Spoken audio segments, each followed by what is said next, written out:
Gua lihat kan Sandra Dewi waktu itu diperiksa, Iya. memang dia di situ menyatakan uang 33 M punya dia di rekening dia hasil jerih payah dia selama jadi artis, Iya. menurut pengakuannya. Iya. Nah, cuma yang satu yang gua salut nih buat Sandra Dewi, bro, pernyataan pas di pemeriksaan itu apa, Iya. tahu nggak? Apa pernyataannya?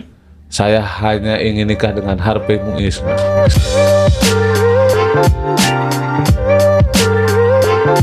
Assalamualaikum warahmatullahi wabarakatuh. Gimana, apa kabar, bro? Ngantuk, bro. Kok lu terlihat lusuh sekali sih? Iya, bayangin aja, bro, udah 3 hari 4 hari lah mungkin ya kurang tidur terus, bro. Iya, kurang tidur kenapa? MK malam jam 2. Bukan diteleponin sama nomor-nomor ini asing. Enggak lah, ini kan kita momen pilkada, bro, 5 tahun sekali, bro, pesta demokrasi. Ikut berpesta lu? Yoi. Wah, alhamdulillah. Jadi berarti Ya, alhamdulillah. ganti BPKB apa ganti ini sertifikat rumah digade? Ganti unit lah kayaknya. Ya, syukur alhamdulillah. Tapi gini, bro, ada kabar ternyata Apa tuh? depositonya Sandra Dewi sejumlah 33 miliar itu disita oleh pengadilan. Oh, yang suaminya Iya. jadi terdakwa itu? Ya, pertanyaannya, Mm-mm. gimana perasaan Sandra Dewi saat Harvey Muiz dituntut 12 tahun penjara, bro? Bukan debat. Oh, tanya perasaannya harus tanya Sandra Dewinya, bro. Cuma gini juga ya, bro. Waktu itu kan gua sempet nyimak juga ya kasus Harvey Muiz ini kan, Iya. waktu pemeriksaan awal tuh, waktu Sandra Dewi jadi saksi gitu kan. Karena ini kasus kan bombastis juga nih, kerugian Iya. negara sampai 300 T kan. Nah, waktu itu lihat Sandra Dewi diperiksa kan. Cuma gua lihat live apa live di ini kan di streaming. streaming ya, live di streaming gitu. Gua lihat kan Sandra Dewi waktu itu diperiksa, Iya. memang dia di situ menyatakan uang 33 M punya dia di rekening dia hasil jerih payah dia selama jadi artis, Iya. menurut pengakuannya. Iya. Nah, cuma yang satu yang gua salut nih buat Sandra Dewi, bro, pernyataan pas di pemeriksaan itu apa, Iya. tahu nggak? Apa pernyataannya? Saya hanya ingin nikah dengan Harvey Muiz. Nah, Itu keren, cowok. pernyataan Cewek itu keren mengandung banget. apa? Mengandung beberapa Mengandung- POV juga kan? Coba ditafsir.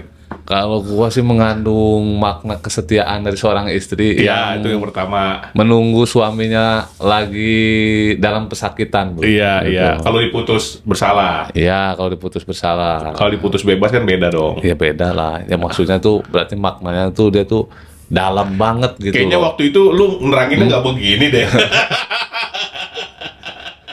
Pada saat kayak bulan Oktober atau November, udah lama ya. Enggak, kesaksiannya. baru sebulan yang lalu lah. Iya, iya. Kesaksian sebulan waktu yang itu lalu. pertama keluar ngomong begitu. Sandra Dewi, perasaan gua tafsirnya beda sama sekarang. Beda gimana? Sama aja gua. Oh iya, udah. Gua salutnya itu pas ada statement saya hanya ingin nikah dengan Harvey Muiz. Iya, iya, Gitu, waktu itu bro. Keren tafsir itu, bro. saya ingin nikah dengan Harvey Muiz Gitu. itu ada mengandung penafsiran yang enggak Enggak, lu yang berbeda tafsirkan dengan aneh-aneh yang lu aja. sampaikan. Nah, sekarang kita Iya, balik itu ke penyitaan. masalah duit nih.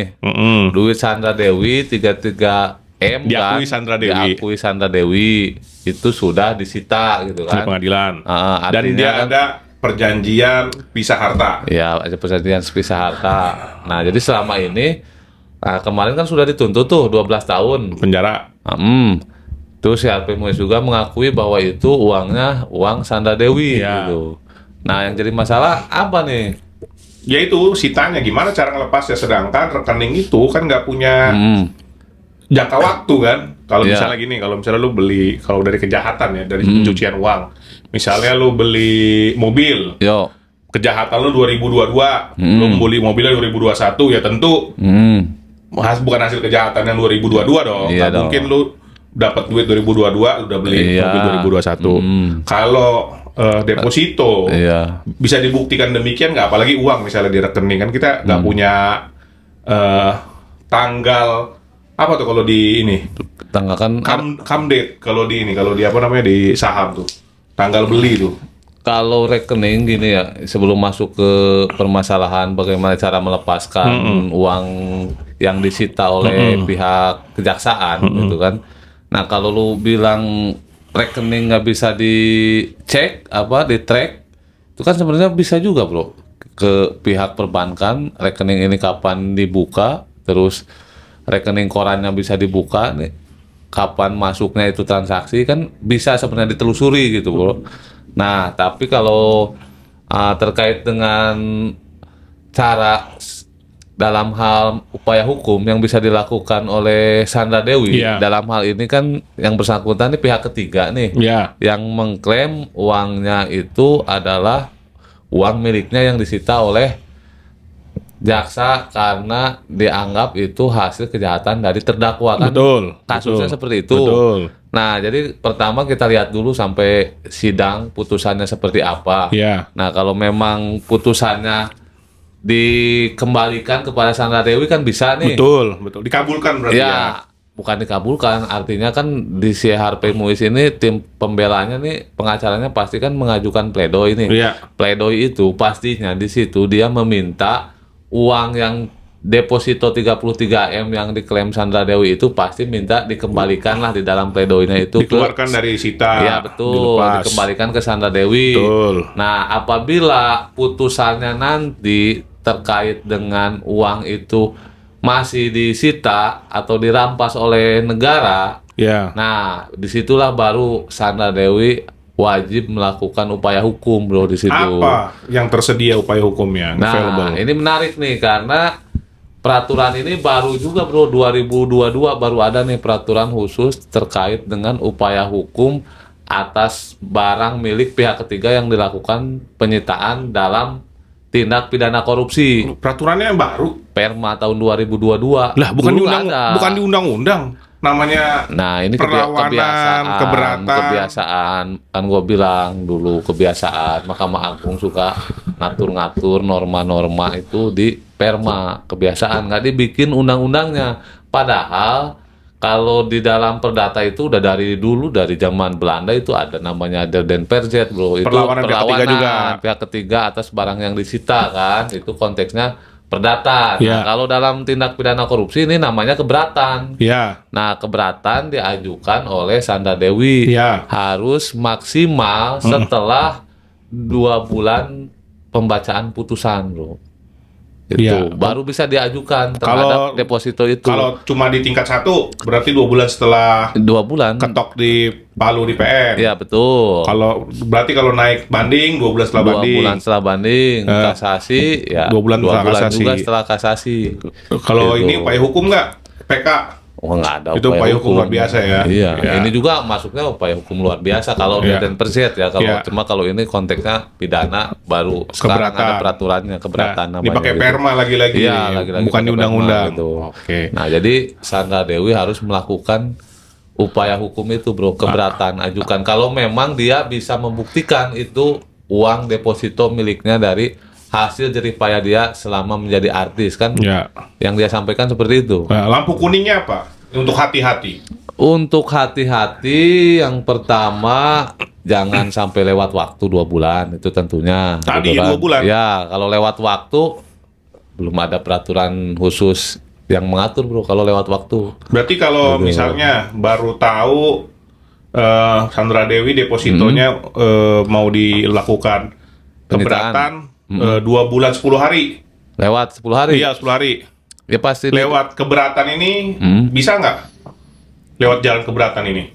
Udah pasti ditolak. Kalau lewat jalan keberatan ini? Iya, karena perma ini saklek banget ini. Dan jarang hakim yang mau menyimpangi perma begini. Kalau hakim melihat perma ini udah kayak kitab suci bro. Lebih dari undang-undang. Karena produk bosnya yang dia bikin kan, dia takut gitu. Kalau melanggar perma dia takut dibanding melanggar undang-undang. Bukan melanggar, memutus di luar undang-undang. Di luar undang-undang atau menyimpang sedikit lah gitu. Jadi perma ini agak sulit disimpangi. Iya betul. Iya emang kan pernah juga gua juga melakukan suatu keberatan waktu itu.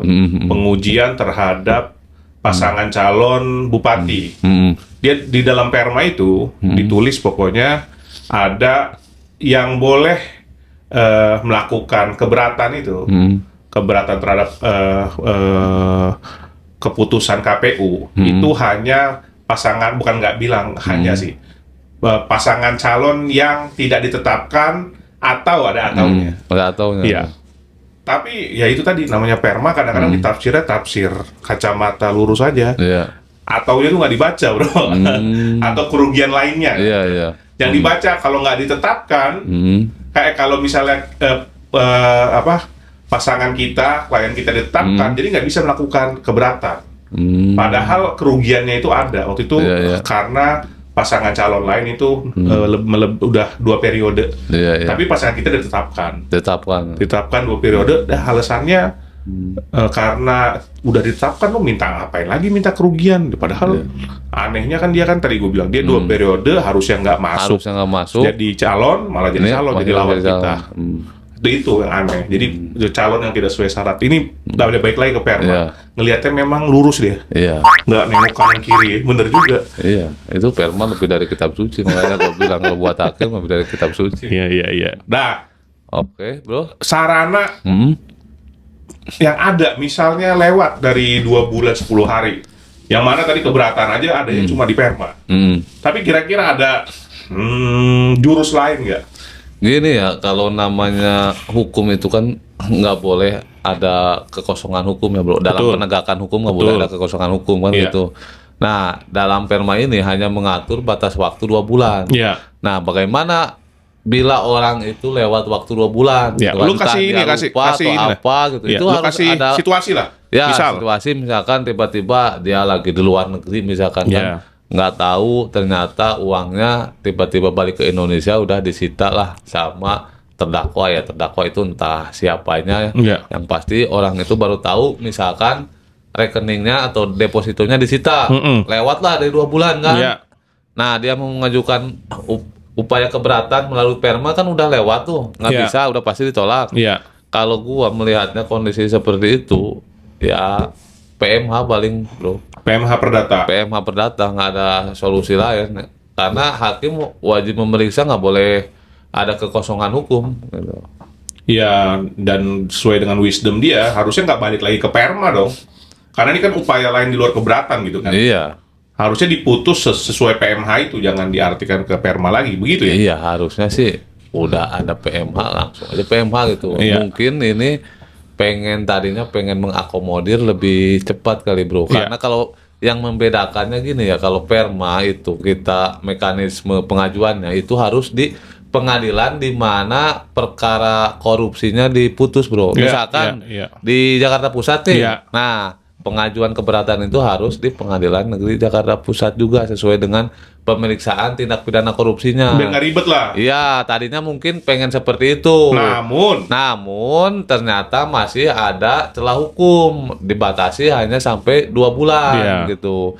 Nah, sedangkan mekanisme gugatan perdata itu kan nggak merujuk pada pengadilan tempat tindak pidana korupsi diputus. Nggak ada daluarsanya.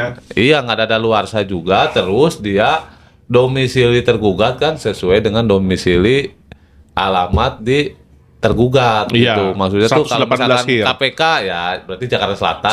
118 Hir. Iya, betul. Jadi bisa dua kemungkinan beda.